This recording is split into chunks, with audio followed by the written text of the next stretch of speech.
Welcome back to Joe Stunner Boxing. I've heard a lot of people say, "Oh, the Saudis must be so peeved that the pay-per-view numbers for Fury versus Ngannou were so terrible. They spent $500 million or pounds, putting on this great show. A part of the Riyadh system festival." 6-month festival, entertainment festival, effectively founded in 2019.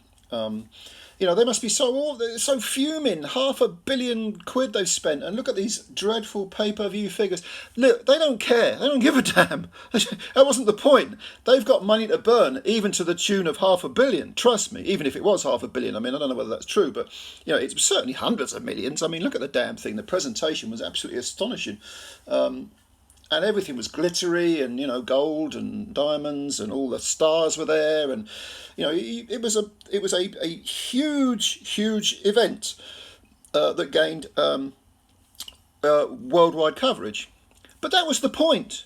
It's nothing to do with boxing. It's got nothing to do with F1 or golf or anything else, or pop concerts, or it's got nothing to do with any of that stuff. It is designed purely as a sports washing exercise. To drag, or the intended perception is to drag Saudi Arabia into the modern so-called civilised world, which of course it isn't. It's a fascist theocracy, And if you don't think it's a fascist theocracy, go over to Human Rights Watch or Amnesty International, and they'll tell you all about it. The human rights record of Saudi Arabia is absolutely atrocious, even worse than the West, far worse than the West, which is saying something, because the West has plenty of blood on its hands too. And if you don't believe me, how about the example of Salma al-Shahib, Shahib, I can't remember the lady's name exactly, but she is someone who was campaigning in favour of women in Saudi Arabia. She made criticisms of the guardianship system, which defers some of women's rights to men, male relatives, and she got 34 years in prison for her opinions. 34 years in prison for tweeting. Now, even worse, if you want another example, these are just examples that you can read about. Here, Google them if you like. What about Mohammed Al-Ghamdi, who is a retired 54-year-old teacher, Saudi, who criticised the ruling family, the royal family, His Excellency and all that crap. He's been sentenced to death for making criticisms of the royal family. All right, so you can pretend that, the Saudi, all this glittery, dancing rah-rah girls and fireworks and, swathes of superstars waltzing through. You can pretend that this somehow legitimises this state. It's a fascist theocracy as far as I'm concerned. Am I being political? Of course I'm being political. Because the whole point behind the Riyadh festival and the Fury and Ngannou thing was a political manoeuvre. It was a case of, we're going to drag over the heavyweight champion, Francis Ngannou. It's a crossover fight, two massive names in their respective sports. We'll put them together and, we'll have a great big, piss up, and everyone will think we're lovely. And all the stars who are being, wine, dined and 69 will say how wonderful His Excellency and the royal family is. This is what it was about. It's got nothing to do with pay-per-view figures. It's got nothing to do with making money. It's a purely political endeavour. And it worked. It worked. It is working. Sports washing works. That's why they do it. And it doesn't just apply to boxing. It applies to all sorts of other, entertainments and sports. So no, don't worry about the pay-per-view figures. The Saudis won't be bothered about that. They don't care. It's all about,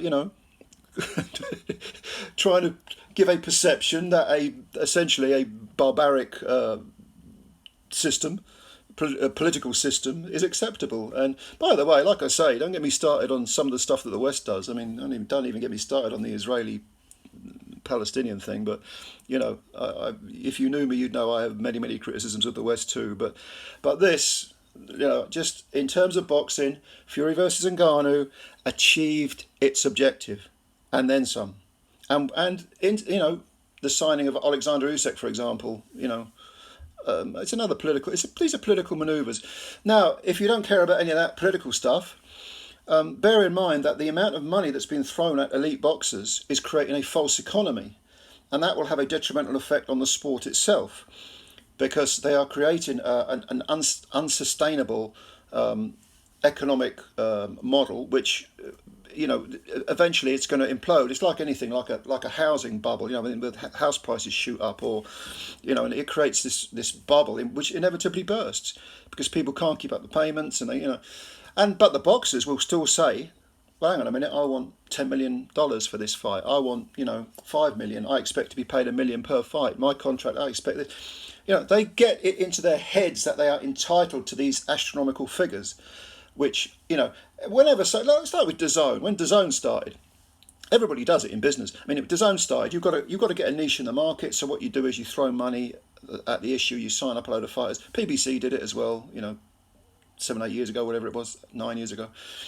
And you get everyone signed up, but the counter to that is that people start to expect big bucks, and that's why Eddie Hearn recently has said, no, the matchroom fighters have to fight legitimate fights. There's no more runarounds. There's no more easy paydays. Big money for low risk.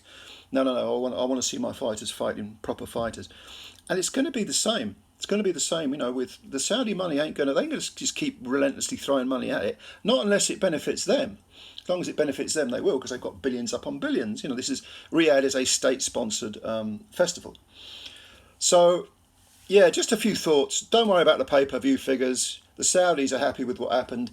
It's embarrassing for boxing. I think the whole damn thing's embarrassing for boxing, but pay-per-view figures will embarrass Fury and Warren and Arum and, a few others. Francis Ngannou must be laughing his tits off because he got 10 million quid. Good luck to the man. Terrific performance, seems like a lovely fella, and has had a very, very rough life. To walk away with $10 million, good luck to you, mate.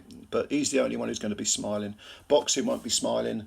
The Saudis will be, and Francis Ngannou will be. So at least one good thing came out of it. Do you know what I mean? Anyway, few thoughts. Comments below as always. Subscribe to the channel if you're new. Hit the like button, and much love to you. Take care of yourselves, and we'll speak again soon. Bye for now.